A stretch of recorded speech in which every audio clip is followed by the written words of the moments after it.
Саламатсыздар ма? Бұл менің 5-ші практикалық жұмысым. Бүгін біз таңдау операциясында жұмыс жасаймыз.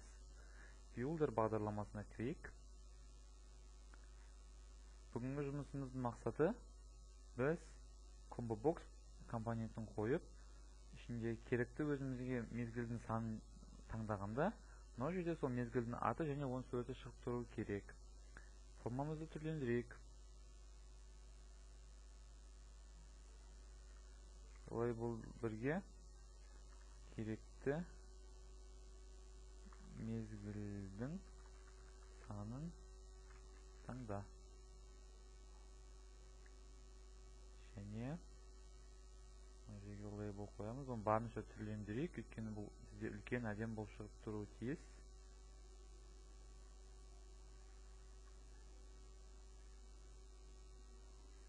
Енді image. Image'дің stretch қасиетін true деп қоюымызға тиіс. Енді Combo Box компонентінің items қасиеті бар. Бұл жерге керекті мәндеріміз енгіземіз. 1, 2, 3, 4. Окей. Енді осы Combo Box компонентінің onSelect оқиғасына кірейік. Енді шарт жазамыз. Егер Combo Box 1 Combo Box 1 item index тең болады. Егер 0-ші қатардағы таңдалса, онда label екіміздің caption'ы өзгеру керек қыз сөзіне. Және мен мұнда керекті суреттерімді алып алдым фото папкасында.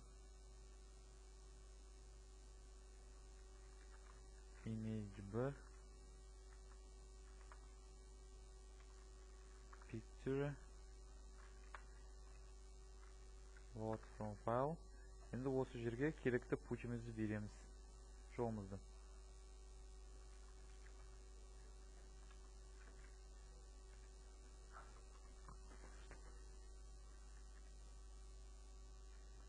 .jpeg. JPEG форматпен жұмыс істеуіміз үшін біз жоғарыда керекті юнитімізді, кітапханалық файлымызды беруіміз тиіс.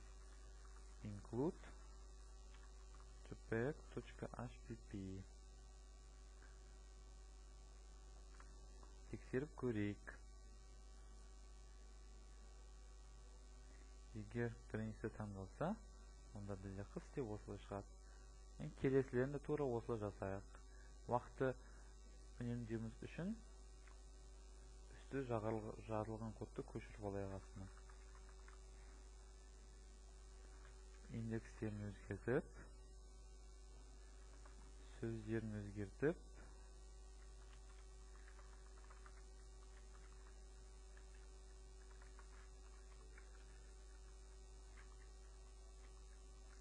және суреттің жолдарын өзгертуіміз керек.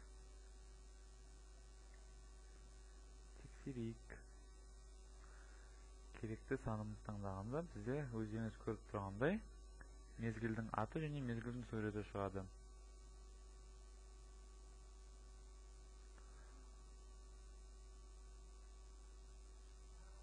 Сіз таңдау операциясында Combo Box компонентімен ғана шектелмей, сонымен қатар Listbox, Radio Button секілді компоненттермен жұмыс істесеңіз болады. Осымен бітті. Келесі кездескенше.